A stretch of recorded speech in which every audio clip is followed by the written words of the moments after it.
All right, so y'all seeing behind the scenes as we set up. We about to get started and record in just a few minutes.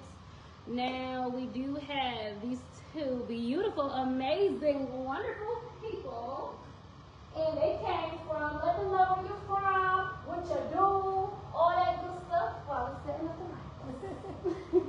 So we are originally from New Jersey. We just moved to Atlanta 7 months ago. I am a wound practitioner, womb healer, a self-care and healing coach for moms. I also make my handmade feminine products. And yeah, I'm this Wooski the Bull. I'm a motivational influencer, CFO at HB in the brand, the hottest clothing brand in the world. I do a little bit of everything. Investor. I'm an investor. Put it that way. period. All right. It's good to know. And also let them know where they can find you as far as your podcast, any upcoming projects, where you are on YouTube, what we doing. So yeah, we definitely have a podcast. It's called No I and We. You can subscribe us on YouTube. I am handling her entrance on all platforms. And what you doing? I am Wooski _ the Bull on Instagram. And I am also a co-owner of a wine company, which we are doing our wine tastings. It's called A Taste of Bougie. And we are having a paint and sip. We are pulling up to Richmond, Virginia in August 16th. So make sure y'all show love, pop out. Ooh, absolutely. It sounds like it's definitely gonna be a vibe. Yes. All right, now. So I know y'all are not originally from here. For the people who don't know where you're from, let us know where you're from, what your journey looked like back at home before you got here. We from a small city, but it pack a big punch. I always got to throw that in there. Small city, but it pack a big punch. Camden, New Jersey. About 5 minutes from Philly. It's like I said, pack a big punch. There's a lot of talented people out there. A lot of people that don't even know their potential. But I'm not even going to speak on the bad things. I speak on all the positive things. Home Campbell soup. It's like I said, it's a small city, but we pack a big punch, and I'm proud to be from there. I love that. What about you, Jerica? So I'm from the same place. And born and raised, Camden, New Jersey. My city has really taught me a lot. I've been in I survived a lot of struggle in my city. Not only just within the people that was around me, but of course, family members, childhood trauma, things like that. I was a teen mom. So my mission was to just really come out here and go hard, be an entrepreneur, chase my dreams, break generational cycles so my children be the best mom that I can be, so my children can be the best individuals that they can be. Absolutely. So it's interesting the fact that y'all are both from the same place. Then y'all moved out of state to come out here. Can we start back to where y'all met? How did y'all meet? That's funny. That is really funny because we've been together 12 years. It's funny though. If this was time we were on back then. That's crazy. My man told me to do an Instagram. I started an Instagram. Mind you, I never was a social media dude. I started an Instagram. It was the picture, I don't know exactly, she knew, that's why she laughing. It was a picture, I was in a Chinese store pouring up some lean in a cup. She jumped in the comments could I have some? That shit was on from there. It literally was. After that, we met up. Never knocked off clean, I got no lean. But it was just a vibe that we exchanged information, we was chilling, and then it just was pulled up for some lean, left with a real nigga. That's what you want to call it. How you want to put it? Go ahead. But that's exactly how it happened. It was just we just been locked in ever since. Well, that's very interesting because, you know, we always hear stories, and I know it don't always end how it starts. So it sounds like the lifestyle that y'all had when y'all was meeting, y'all were both mentally in the same space, emotionally in the same space. Let us know what it looked like when y'all was in that same space together and how y'all overcame that. Hell yeah. I was 20. How old were you? 24? 24 years old. I was young. I was a nut. I ain't gonna lie. I was a nut. So my platform, I always preach that. Bro, I became this person. This wasn't always who I am. And I always make people know that. A lot of people look up to me and they think that it should be made up fair. Like, no, I'm still a real life person. I went through real life shit. I grew. I used to be a nut ass nigga. Like, my priorities wasn't together. I was locked in on what I was locked in on. I'm trying to hustle, make it happen. Like, survival mode. That's what's going on. Like, I was violent. You know what I'm saying? In and out of jail. You know what I'm saying? Did juvenile bids, adult bids. I did all that. You know what I'm saying? And it was just different. We grew together. It wasn't always the same. We was young kids when we first met. We was young kids. Toxic. Like it was a lot. He was going through his own thing. I feel like, you know, he lost his dad at his young age. His mom really wasn't around, so it was like the streets raised him. On the other hand, my dad wasn't around. My mom was there physically, emotionally, mentally. She really wasn't present. You know, just growing up with our own trauma. I just left an 8-year relationship. I was physically, mentally, emotionally abused. I had 2 children at the time. It was a lot. But I was there catching charges, fighting. I was just hanging around the wrong people, being in the wrong environment, and definitely drugs and alcohol was the way to go. You know, partying, suppressing the pain, and that's exactly how we met. Like, we was both on the same type of time, and yeah, that's where we met. It was a lot going on, like real life toxic shit. And the way I grew up, my experiences is what I feel as though make me qualified to speak on the things I speak on. I feel as though you shouldn't speak on certain things if you ain't been through that or in that. So that's why I feel like on my platform I'm qualified to, when I'm pulling niggas up and I'm saying, yo, don't do this and don't do that, it's because I did that dumb shit, so don't do that. That shit landed me there, don't do that. Or that shit got me in this position, so don't do that. So I feel as though I'm qualified to speak on the things I speak on because of the things I went through. And everything we speak on is literally from experience, like motivating others, encouraging others, giving advice. Like, it's literally, we got 12 years of shit to talk about, like literally, you know, from the bad to the good. So it's really, really, when we are doing our podcast or talking on any type of platform, you are literally getting like our true, authentic self. It's no fizz, it's no sugarcoating nothing. It's as raw as it gets because we done been through the worst. So it's like we slept in couches together, like we was broke together. Like, it was just, he did time, I had to hold him down. That, you know, showed my loyalty, and it was just a lot. So everything is just like our true, authentic.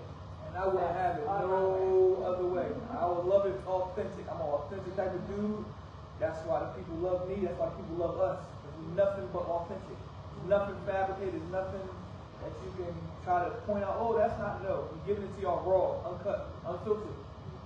Absolutely, and that's one thing I resonated with y'all with, because I noticed that y'all was very authentic, and that's where I connected with y'all, because I'm authentic too. Most people describe me in one word, they gotta say genuine, yes. You know? So I seen that within y'all. Now, I'm gonna get a little deep on what y'all just shared and expressed, because we're in a different type of time now where it's not the same in relationships, dating, or any of those things, where everything you explain a lot of times is being marked as quote-unquote trauma bonding, quote-unquote pick-me, quote-unquote, you know, struggle love, you know what I'm saying? And I feel that a lot of the dating styles and relationships now is very transactional, where we see a 12-year strong relationship that has history, that has character, that has a story that most of us are not willing to go through to get to a 12-year point. So it takes a lot of resilience. It takes a lot of growth, and the fact that y'all did it together is very inspiring. Not just to me, but I'm sure for a lot of people who are struggling with relationships or psyching themselves out of love because they feel like, oh, I'm better than that. I'm going to do this because this person ain't where they want to be. You accepted each other where y'all were in y'all journey, and that is really real. And you don't see that too often. And I feel that you are going to be a target for a lot of people, not to bring in the negativity, but we are being transparent here. There will be a lot of haters. But also there's a lot of people who's inspired, who's encouraged, who need to hear these stories to be able to overcome a lot of the things that's being pushed on the media today and the propaganda that's keeping us desensitized, that's keeping us separated. So can you dive a little bit deeper into maybe the psychology of what kept y'all together through those hard times? Like, what kept the glue there? Because it's a lot of people that would have folded or would have cracked or would have broke up or left their partners in situations that y'all overcame. So can y'all tell us about that and give us advice on that? So I talk a lot about this because I say that when I give advice to like loved ones and things like that, it's like, looking back, like, I literally can't believe that he's still here, right? Because of so much I put him through based off of my trauma, my insecurities, it was a lot. And I know it's vice versa, but I feel like I was broken.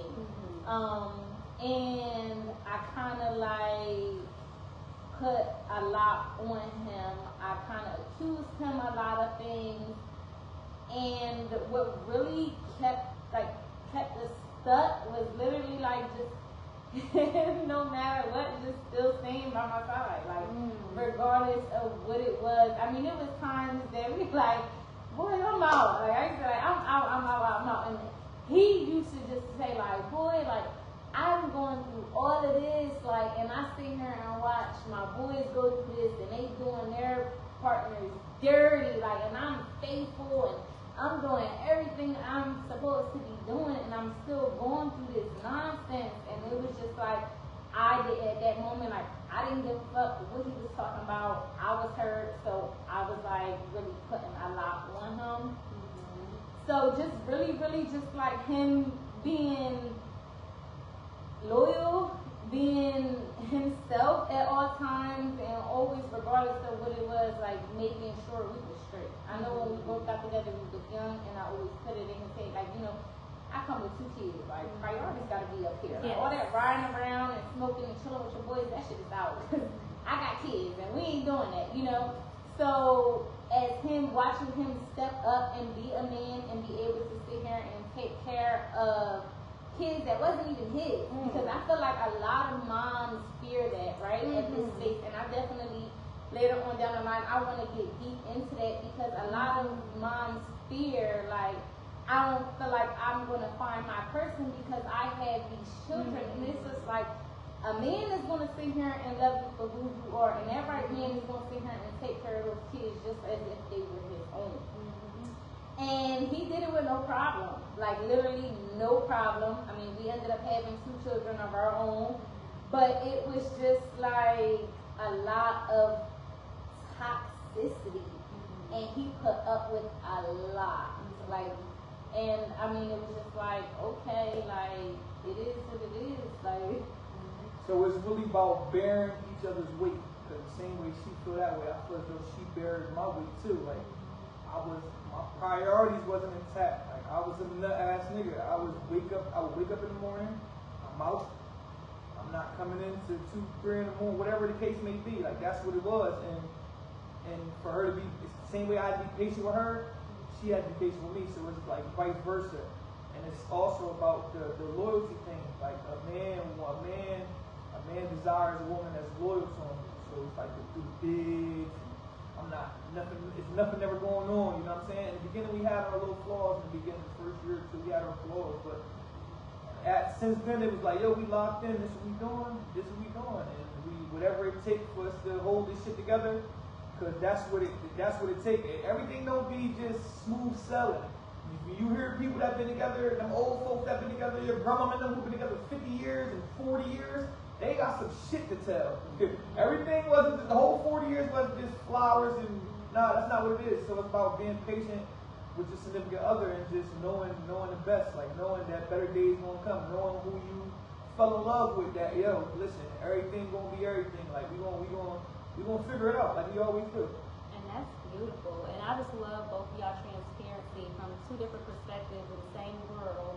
And it's just commendable because not a lot of women, especially, takes accountability to say the things that you say. And you said it. And that takes a lot of growth, a lot of healing. That's how you know it's real. You know what I'm saying? So everything that you're doing, you are in alignment.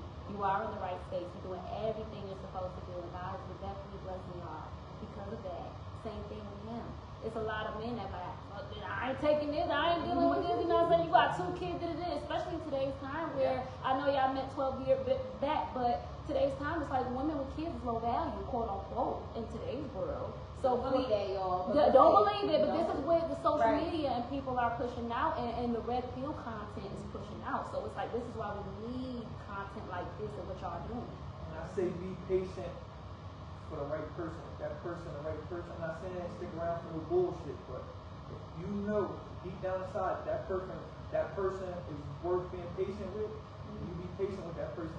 Because look, and that person needs to give you respect. Yes. And that person needs to show you loyalty. Yes. Because a lot of times I feel like women get discouraged or just like, you know, this man pays the bills and he's taking care of my kids, but he's sleeping with her, and coming back to me, I'm cool. No.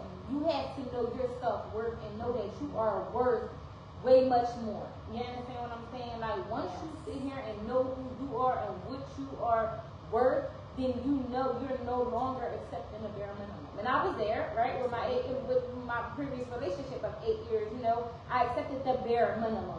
But once you find out who you truly are, it's like, can't nobody tell me nothing. I know what I'm capable of doing, and that's just that. A relationship is hard. But I feel like, not hard, I just feel like it takes a lot of work, but that's every type of relationship, right? Like right now we're going through it with our children, our team, as a teen mom. A friendship relationship, it takes a lot of work. A partner, a mother, a relationship period takes a lot of work. You just have to be, as long as both parties is willing to sit here and take accountability and able to grow and change their ways. I remember I was crazy. It was when I look back at stories, I'll be embarrassed, like literally, like you was a freaking nut. But I used to remember because I used to act crazy. He used to be like, you need to change your ways. Like you're just so disrespectful. And I was like, I can't. This is just me. This is just me. He's like, well, you're not gonna go nowhere. This is just me, and I don't. And looking back, it was just like, damn, like I was really stuck in that, like this is me, and I'm not gonna change for nobody. And that wasn't taking me nowhere. So you have to be willing to actually grow and change certain things, and know, you know, what's best for you. So. That's beautiful. And then I know you too, like when you are trying to evolve and you're growing with someone, that there's 2 different timelines because y'all came from 2 different lifestyles, 2 different genders, 2 different perspectives. There's gonna be some type of area where y'all may not meet at the same point, but to see you guys come together at this time and be at the same point. Now, who started their healing journey first? What did it look like, and what was it in the other person that made them want to change and evolve and be on that journey too? I wouldn't say first. I first though we grew together. Like this is a together thing. It is, but I feel like I started this healing journey first. Only because I started my business in 2020. Where I started actually, you know, offering young women. I took my course from Mama Tracy, the Mama Academy. You know, I got deep into the healing work, the womb healing. I'm helping women heal fibroids and helping women have babies and things like that.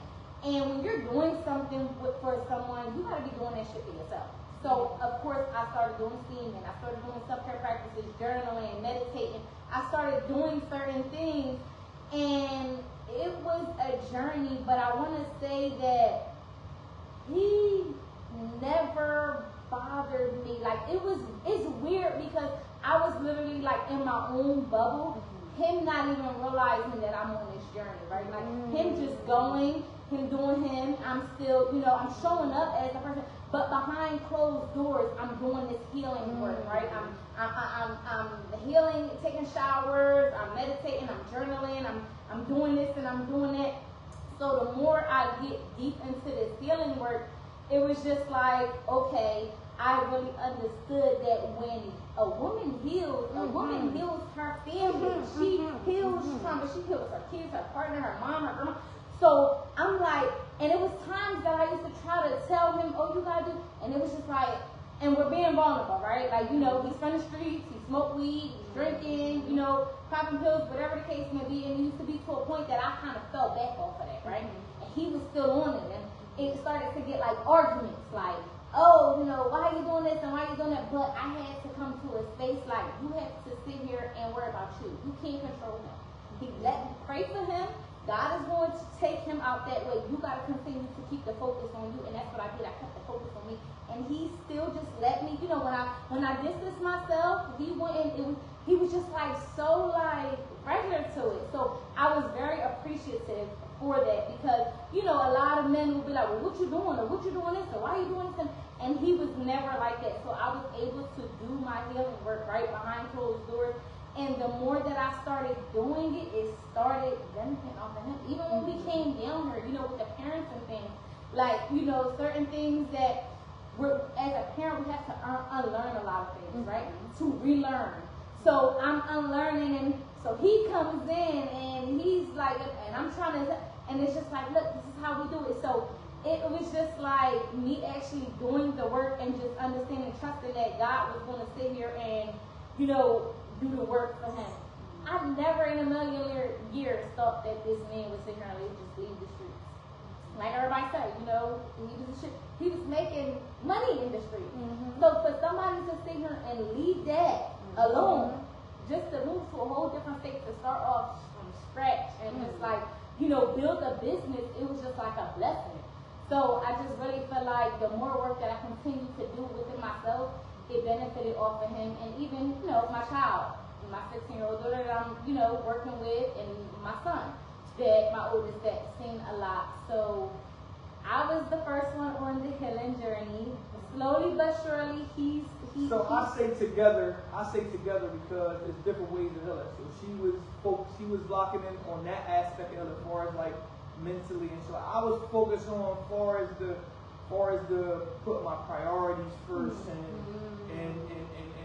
getting money and managing this money, because at this point in time, 6-7 years ago, the money came in, a lot of money came in, and it's like, bro, don't do no crazy. So that's my way of healing. Like, don't do no crazy to lose this paper and fall on your face. Like, what you gonna do? And that's when I became the person of, like I said, priorities. I'll make sure we ain't had no financial problems. We ain't worried about how the bills getting paid. We ain't just had them problems in a long time. Like, and so that was my way. That's how I was working on it. Then the mental part started coming in later, but we was healing maybe in different ways at the same time. Absolutely. All right, so just give me real quick. Just give me like, did I motivate you like a lot on certain things to step? Absolutely, absolutely. Yeah, I'm not saying that. Like, I'm not saying, but I'm saying we started, yes, in my own way too. Just like I was doing my shit. In your own way, Okay. yes. So different ways of healing. Right. No, yeah. So that's why I say together. Okay. That's why I say together. Absolutely, because that's so deep. Because when we hear a lot of like inspirational, motivational relationship coaches, or you know people who's deep into God or spirituality, they talk about things like this. They say that, you know, whichever one, it don't matter about the gender, but whichever partner start their healing journey, they are healing like their partner unconsciously. It's an unconscious thing. So, you know, like he said, y'all did start together. You started more on a spiritual level, and you started that for your family because you knew you wanted to evolve and be a better mother, be a better spouse to your partner, and be a better woman. And for him, being more on the practical end and financial end and holding the glue together, keeping the roof over the head, making sure y'all eat all of those things, he started going through his spiritual journey in that way, and that's so beautiful. But it's like it is an unconscious energy that you pick up on, because if you weren't starting your healing and he made a start in his journey, it probably would have inspired you to do that, or if not, y'all would have, you know what I'm saying? So however it starts, that's exactly, the healing journey. It doesn't matter who started first, but I asked that intentionally because I wanted to see what the timeline looked like. Because not everybody that's in relationships grow together at the same time. Yes. They go through shit. You know what I'm saying? Excuse me, like they go through things where it's like, okay, my other partner, I gotta get this to click, and they had to see where I'm going and make sure we're still aligned. So the proof in the pudding that it wasn't a trauma bond is that y'all overcame all of these different things, and through y'all healing journey, y'all evolved together. So coming from the male perspective, I want to hear from your end and your side. What was it that put that spark in you, or that inspired you, or made you change it like that? I didn't get my priorities right. I didn't get my finances. And falling on my face. Falling on my face time after time after time again. I have a run. I always made money. That was never making money ain't hard to me. That's just always been, that shit embedded in me. I know how to make some paper. That's what cuz know how to do. Whoever know me know that. Like, I know how to make some paper. My thing was what was I doing with the paper? Just doing all the wrong shit with the paper. It's about really just locking in and tightening up. And it was a year span. This is maybe 2019. My brother got locked up. And it's like everything just like fell after that, because it's like we had a lot of things. We had a lot of things together, and we fell. It knocked me off my pivot. I was still on I still was on ISP. I was on ISP still, and it's like shit just went left just like that. Like, it was like, all right, damn, let me repivot. And then so it was like a year span where I got back right, and I sacrificed, and I wasn't doing nothing, no clubs. I was working so much. I sacrificed time with the kids, time with the family. It wasn't too much of spending time with the family, because it's 7:30, wake my ass up and go outside, and I'm not coming until 1 in the morning. And it was communication, like, yo, I gotta do this. If we gonna get right, if we wanna get this paper up, we gonna get right, we gotta do this. And I did that shit for a whole year. And like I said, that comes from me falling on my face so many times. Like, it's no worse feeling than, like, man, damn, I was just making $500,000 a day, and I ain't got shit to show for that shit. That's wild as hell. Like, that's wild as hell. I'm making money. I've been put in situations to make money since I was 15 years old. Like, soon when I jumped off the porch, I was put in positions to make a lot of money. So I did that hustling shit at a high level. And it was like, yo, I'm not trying to fall on my face no more. I'm tired of, when I look back on things like, damn, I should have had this. I should have had this, something to show for something. And so it was like, all right, let me lock in. And I start locking in. And not only I start locking in, I start like, all right, like now let's do. So I made a lot of money, but so what I do, what she inspired me to do is start doing investing, because she did her business first. She did her business first. When she did her business, she had money. She was putting that paper up too, and Mr. Me sacrificing for that year, it was like a whole 12 months. Like a whole 12 months. And in the midst of that, she made a lot of money too. And she went and did a business, and I'm like, all right, well, maybe that's what I need. I gotta do something. In my head, I just knew I had to do something. Hustle meets entrepreneurship. Yes, I knew I had to do something. I got a shitload full of money, and I'm talking about a shitload full of paper. What I'm gonna do with this paper to not fall on my face again?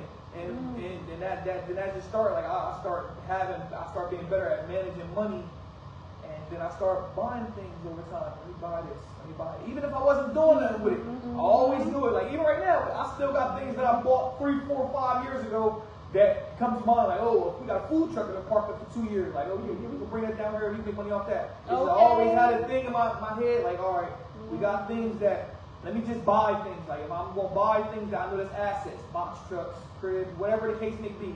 Let me just buy things. Let me not just do whatever with this paper.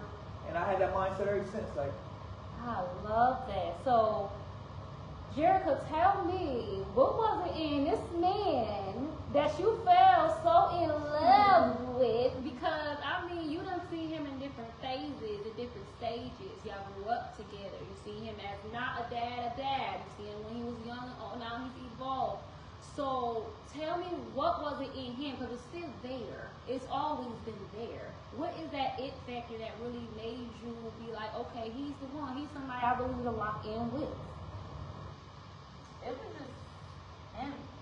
He was always him. Woo. His true, authentic stuff. Like, anywhere you go, in front of anybody, he's going to be him. And it was just something that I just, real recognizable. Real. And it was just like locked in. And then the hustle.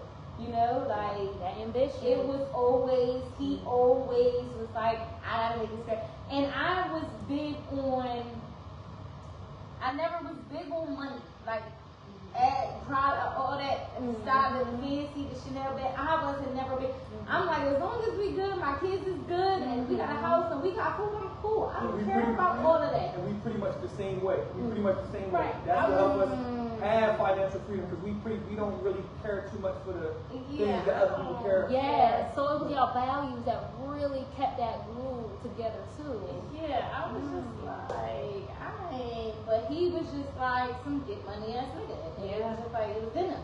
Yeah. And if he ain't have it, like you said, when he met me, I was busting my ass, minimum wage jobs, because I caught a felony charge, but you know, I still had 2 kids to provide for, so I'm busting my ass in these warehouse jobs, and it was to a time I had to give him some checks and go ahead, go grab something and flip that and flip it, and he'll fuck it up and it's like flip it again, and so finally it was like, okay, you know, shit went alright, and now we can, you know, do something regardless of what it is, like, you know, now, and I talk about this, and I feel like I need to be more outspoken about this, because it's not out there as much. I feel like, you know, when they see Woo, they be like, oh, you know, he's the provider, he's this, he's that.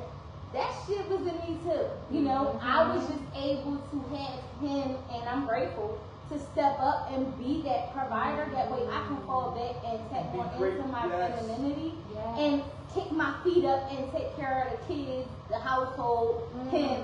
You understand what I'm saying? Because I was a hustler. I bust my ass job. I had to sit at the table bagging drugs. That's what the fuck I was doing. I was going to sit down, but by any means necessary, I was going to make sure I ate. I touched my first $50,000 by doing shit illegally. You understand what I'm saying? And I was always stacking that bread. Nobody would have ever knew I had that type of money in my city. Like literally nobody. Cause I never bragged. I drove around in a Honda Accord. Yeah. Like, and I still, you see me around this old ass Buick. Yeah, that's how you like, you would never know that we had this type of money, because we are already so humble. Where you got motherfuckers that sit here bragging, chocolate, we not off none of that. I know somebody right now with $5,000. It look like he got $500,000. Yeah. I know somebody like that right now. Like, so that's something that, you know, I'm very grateful for, and that I give him the utmost respect, because he was able to sit here and take that weight off my shoulder. I didn't have to be that hustler no more. I didn't have to go out and get it out the mud. Like, that's what men are for. Men are the providers. They're the protectors. They gotta do that shit. We gotta take care of the kids, make sure the home cooked meals, the house clean. You understand what I'm saying? So that was something that it was just like, okay, cool. Like, I'm cool.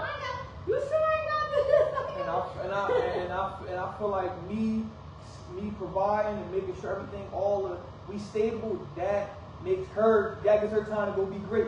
You ain't got to worry about how the next dollar coming in, how you got to go put all these 12, 16-hour shifts in. No, go be great. Go work. And that's why I'm at this space right now with you. Like, I'm big on like connecting. When I came to Atlanta, big on connecting on alignment.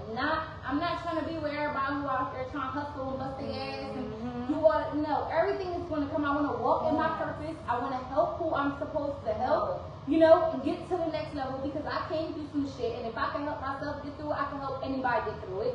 So help who I can help, and continue to live my life. Like, I'm not out here. I didn't come to Atlanta to sit here and be hustling like a dog. I didn't. I'm great, but I want to sit here and connect with like-minded women. Dream chasing. It's different between hustling and dream chasing. Right, and chase my dreams. Yes. Aligning with alignment. That's right. Alignment. That's right. We ain't chasing a dog on so thing. a lot of people that's in hustle mode do uncharacteristic things. You in hustle mode, you might do something because you need the money to go do it. Like, whereas though we might not do that. It's like, so like align with the people who you align with. You know what I'm saying? That's so real. Now, it definitely sounds like y'all overly qualified for the topics that y'all speaking on. So I definitely appreciate y'all being transparent, vulnerable, authentic, and being yourselves and showing up. Even in y'all city, in other cities, everywhere you go, I always say, you know, we always hear that it's not what's on you, it's what's in you. Because everywhere you go, y'all creating that space, that vibe. Y'all connecting with the right people. Y'all are in alignment. Y'all story is so inspiring. We need to hear more of it. And of course, with y'all coming up with y'all upcoming podcast, I cannot wait to tune in. Y'all make sure y'all are tuning in and following as well. But before we do put this to an end, thank you guys for the likes. Make sure y'all share this live. Keep liking. Keep double tapping. Now, before we wrap this up, I do have a question for Wu. And Wu, as a man, coming from your perspective, I respect so much of it because a lot of us, especially as women, from being single parents and your teen moms, or just experience of a lot of things that we experience, we do have an issue where we lack our worth. We don't know our worth sometimes. We don't know what a successful relationship look like, what a real man supposed to look like when they coming in and stepping in. So when we do have these children, when we are left behind, and when we are out here busting our behind with minimum wage jobs and everything, it's like, what was it about you as a young man at that time to align with Jerica to say, hey, I'm gonna just step up and be the man and take care of her and these kids? Because my dad did it. My dad did it with my sister. I watched my dad do that with my sister. My sister had a different dad, but her dad went away on some. He did a time in jail, and my dad stepped up. And there's never a time we went and grabbed sneakers and she ain't get sneakers. Never a time we went and grabbed school clothes and she ain't have school clothes. Never a time where I got a haircut, she ain't get her hair done. So that I grew up off that. I grew up off that, and then for her, like she did all the good things that my mom did. My mom made sure she cooked and stuff. My mom was a cooker. Like my mom fed my dad when he came home from work and stuff like that. And it was just little stuff like that, like traits like that. And so that's how I grew up. And I love you. Yeah, you had that foundation. You had that example. Now, for the men who don't have those type of examples, don't have that type of experience, what advice or what can you give them to be able to open their eyes to see a woman, to know a woman of worth, regardless if she have children or not? What can you tell to them or talk to them about that can open their eyes to see that, okay, although, your lady had 2 children or whatever, and was a teen mom, and she was going through her traumas and whatever she'd been through, but you was resilient enough and man enough to step in and say, you know what, regardless, I'm going to do that. It's some people, or most men, they don't have that example, which you were fortunate enough to have, but what advice would you give to those men? So, it's 2 things, it's like a two-way side to that. I'm not telling niggas to go around just raising other people's kids. Right. That's what people do a lot. I know dudes that get with somebody and be like, yo, yeah, they just want. My little cousin was like that. Like he get with a girl like, yo, that's he taking care of the kid like it's his kid. You ain't got no kids, bro. See, I had a kid already when we met. She had 2 and I had 1 already. Okay. So I had a kid. I had a son already. You know what I'm saying? So it wasn't just like, yo, I'm trying to play the stepdad role. Because even right now, to this day, I still tell my stepkids, yo, your dad is your dad. I'm your stepfather. But you got the best. You got it better than most people because you got 2 pops. Whether your pops come around or not, it don't hurt because I'm here. But still, like you got 2. But I don't root on people just going out and taking care of my kids because that's not what it is. And I can't even give you no specific thing. It's like you would know. Like I'm pretty sure people. Like it's just like a feeling. You would know what you're supposed to do and what you ain't supposed to do. Like. So can I tap in on that on a woman's perspective? Yes, please. Right? Because I see this not only with myself, but with someone close to me. When we are dealing with so much trauma, right, and dealing with so much things, and we have a good man that's sitting here giving us, showing up in the best way possible and things like that. A lot of times we are so hurt that we sit here and we kind of push this person away, right? We are dealing with our own traumas and we're not seeing the good in this type of person. And eventually, as hard as it may seem, we end up starting to push this man away. You cannot, and this is what I learned from our relationship, you cannot bleed on the person who did not cut you. And that's where us women, that's where we kind of fuck up at. Because we sit here and we are wearing these scars from our previous relationships, and we sit here and we continue to bring these on in a previous relationship. Now, I'm not saying everybody's supposed to meet your kid, but, if a man is doing right and he's showing you, what he got to do, and he's taking care of his, sometimes we got to just put our foot down. We are used to being an independent woman, right? Like, I'm going to do this. Don't worry about this. And he used to always say this too, like, let me lead. When you going to let me lead? Like, just relax.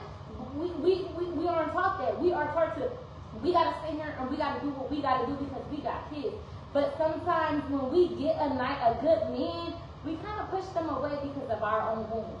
So for my ladies who are a single mom, work on yourself. When you sit here and when you crave that love, when you crave that attention, when you sit here and crave them dates and all of that, give that to yourself. Give it to yourself, because the more that work that you do within yourself, you're going to attract that right person, right? So that way, when this right man sits here and comes into your life and he wants to give you whatever it is that you need, you are able to accept it, and you're not sitting here declining it because you're so much in your masculine energy. You're so independent that you don't need for shit. No, we need our man. I need my man. Yes. They're complimented. And to add on to that, it used to be so mind-boggling to me. And I was like, yo, let me lead. Like, what haven't I led us to? Like, I've been leading us to this far. Like, and then it was just mind-boggling to me. Like, how can I? It's like 100 niggas that real life cherish the ground I walk on. And these guys let me lead with no problem. And I come home and my girl's being resistant about me leading. That's what's mind-boggling to me. Like, I tell you, go collect that 10 grand, go collect that 5 grand. Like, yo, and you see how they react and how they look up to me. And it's like, that shit was just mind-boggling to me. But we got that together though. As far as women though, like I said, when you are so used to, being in your masculine energy, being this independent, you got it, you got everything. When this person comes in, you kind of push them away. So literally just pour into yourself is nothing but self-care, self-love, love on yourself, take yourself on dates, give yourself everything that you crave from another significant other, and that significant other is going to come. God is going to bring in alignment, the right person. And I don't care if you got 6 kids, 10 kids, it's about who you truly are and the person you attract. Because we really attract our the shit. Yeah, we do. So, continue to work on yourself, and that significant other is definitely going to come. But please, y'all, stop believing on these men that did not cut you. It's not fair to them. And I learned that from him. When he said, it was one thing that he said to me that it still stuck to me, and we're going to leave it like this.